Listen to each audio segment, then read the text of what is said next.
At Volvo Group Australia, precision and safety are at the core of every vehicle that rolls off the production line. That's why we've installed cutting-edge equipment to ensure each truck meets the highest standards, every single time. Introducing the BM 2200 Low Speed Tester, paired with 2 sets of BM 118 free spinning rollers, each with a 20-ton axle capacity. This advanced setup is designed to test the brakes of every vehicle at the end of the production line, ensuring that they're road-ready and safe for the toughest conditions. The BM 118 free spinning rollers provide a crucial advantage.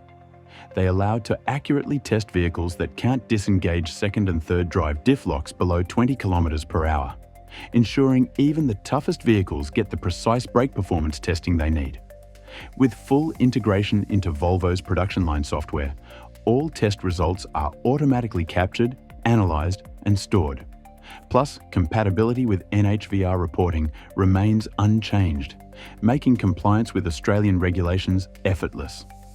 BM Test, Levanta's supplier of roller brake testers, collaborated closely with Levanta to deliver this advanced end-of-line testing unit for Volvo Brisbane. As part of Volvo Group Sweden's global agreement with BM Test, similar units are supplied to Volvo facilities worldwide. From precision testing to seamless integration, Volvo Group Australia is committed to delivering quality, safety, and reliability in every vehicle.